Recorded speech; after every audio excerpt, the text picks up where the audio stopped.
Lalu sejarahnya bagaimana orang-orang Jawi ini bisa sampai ke pada negeri-negeri Hijaz, bahkan sampai ke negeri Mesir. Lalu bagaimana orang-orang yang timur Jawa ini bisa sampai ke negeri-negeri Arab?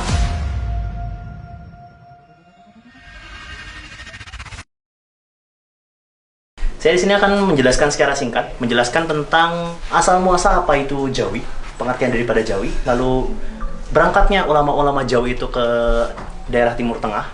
Nah, kita mulai dari sebelah sana. Yang pertama itu judul, nanti kalian bisa baca sendiri. Nah, yang kita mulai adalah dari ke panel yang sebelah sini.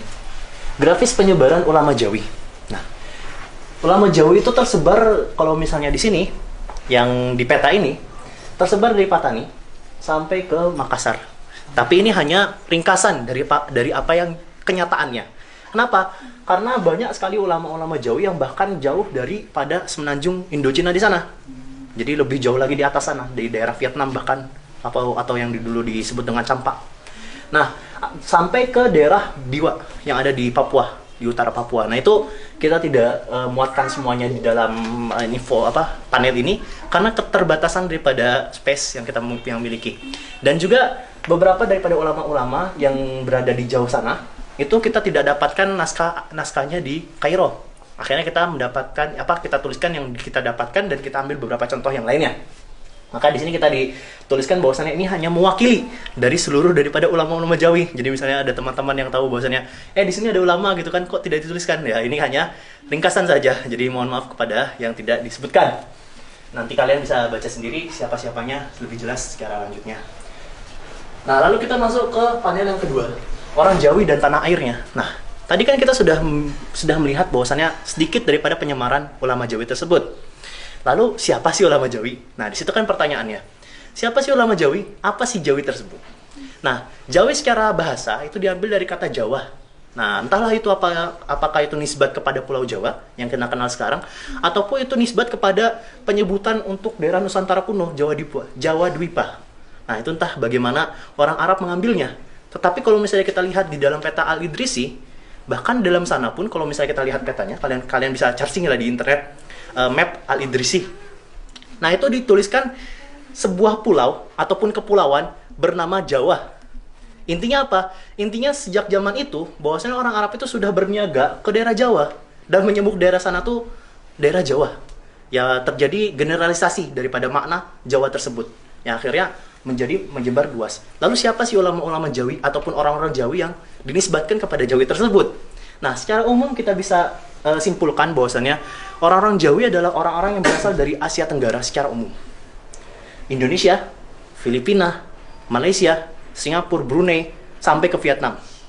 Jadi daerah Nusantara, Melayu sampai ke Indochina, ya itu. Jadi adalah orang-orang yang umumnya adalah berasal dari Asia Tenggara yang memiliki rumpun yang sama, rumpun yang hampir sama, rumpun Melayu, yang memiliki latar belakang kehidupan yang sama, dan terikat oleh satu hal yang sama. Apa itu? Tulisan Jawi. Nah, jadi orang-orang di sini terikat oleh satu hal, yaitu adalah tulisan Jawi. Apa itu tulisan Jawi? Jadi intinya tulisan Jawi adalah tulisan Arab yang dimodifikasi ataupun yang diubah sedikit untuk mengikuti daripada lahjat orang-orang yang berasal dari tanah Jawi. Nah, itulah satu hal yang mengikat seluruh orang yang berasal dari tanah Jawi tersebut. Nah, kita bisa simpulkan bahwasanya ulama Jawi ataupun orang-orang Jawi yang kita maksudkan di sini adalah seluruh orang-orang yang berasal dari Asia Tenggara yang terikat oleh satu hal, yaitu adalah tulisan Jawi. Itu adalah secara geografis dan etimologinya.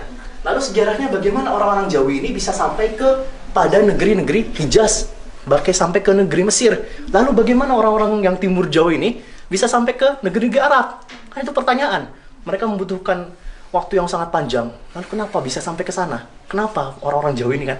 Nah, pertama-tama Islam itu datang ke daerah sana dengan niaga, dengan perdagangan, dengan dai dan sebagainya macamnya.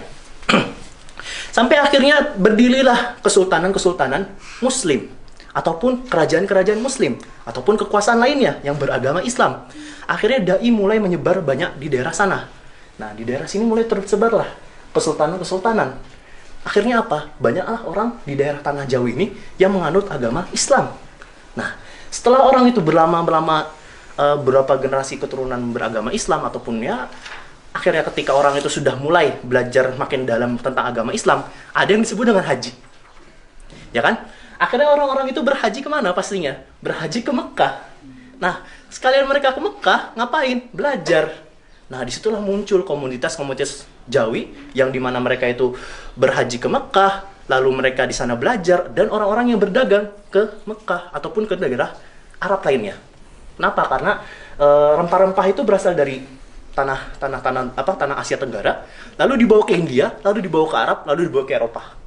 Nah, itu makanya kenapa orang Eropa itu sangat ingin mencari apa itu India, kan gitu. Kenapa? Karena mereka itu mendapatkan rempah-rempah dari tanah yang jauh sana, itu sudah tangan ketiga, tangan keempat, makanya harganya sangat tinggi. Makanya mereka mau ngutus Columbus, ngutus para petualang-petualang itu untuk apa? Untuk mencari tempat dijualnya rempah-rempah murah, tempat langsungnya. Nah, akhirnya ulama-ulama itu ataupun orang-orang Jawa itu belajar kepada Mekah ataupun negeri turunnya daripada wahyu tersebut, negeri turunnya Al-Quran itu. Mereka ingin belajar langsung kepada pusatnya. Itu adalah keinginan daripada orang-orang Jawi pada saat itu. Akhirnya banyaklah komunitas Jawi yang berada di Mekah pada saat itu.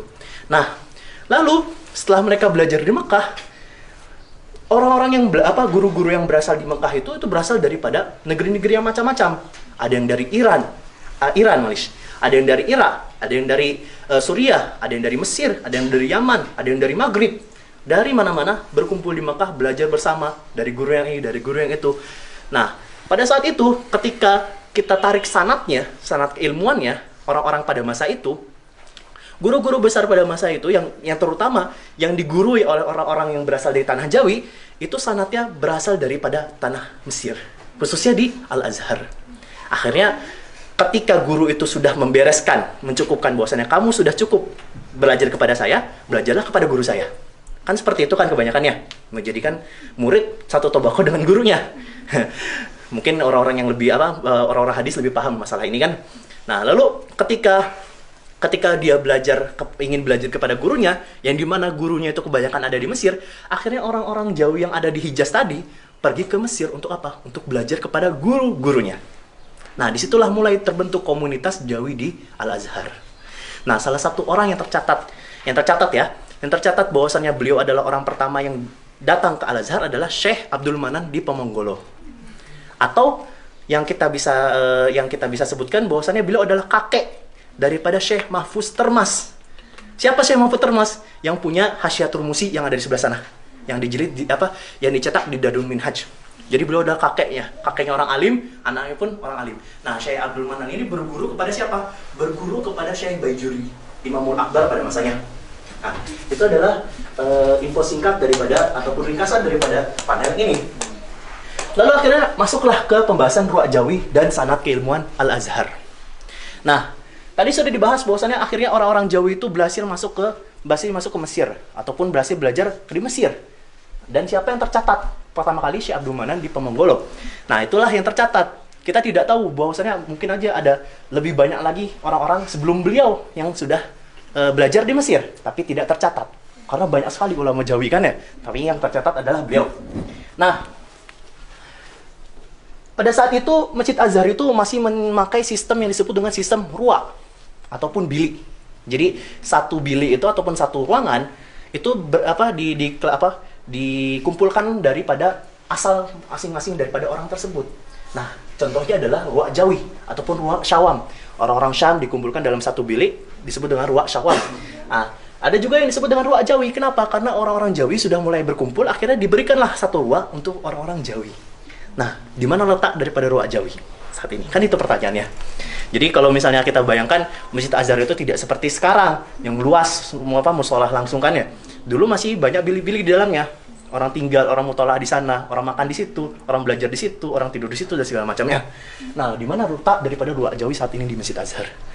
Letak tepatnya adalah di belakang daripada pengimaman Fatimiyah atau di bawah Dikkah.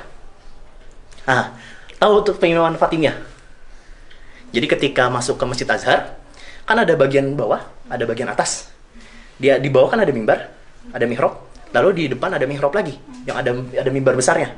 Nah, yang pertama ini adalah mihrabnya Fatimiyah. Jadi Masjid Azhar di zaman Fatimi itu hanya sekecil itu.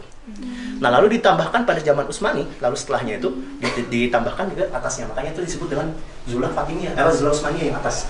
Nah, di belakang persis daripada mimbar atau mihrab Fatimiyah, di bawah dikah. Dikah adalah tempat apa kalau misalnya kayak tempat panggung itu, kayu di atas itu kan ada tuh.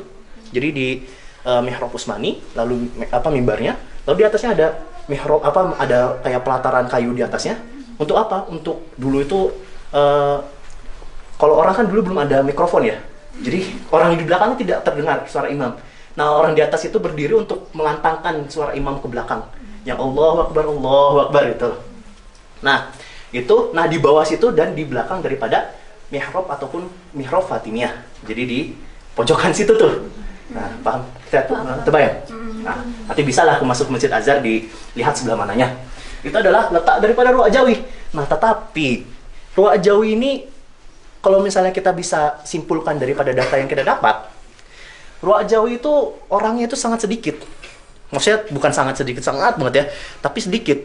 Kenapa? Daripada satu hal ataupun satu data yang kita dapatkan bahwasanya orang-orang Jawi pada saat itu yang berada di Ruwak Jawi itu diberikan 11 roti ish untuk 2 hari.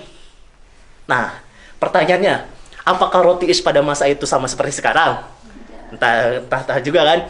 Sebesar apanya kita tidak tahu. Yang kedua, apakah orang-orang yang ada di sana itu benar-benar makan ish ataupun akhirnya makan yang lain nasi? Contohnya, akhirnya mereka tidak makan ish, akhirnya diberikan sedikit. Kan kita tidak tahu.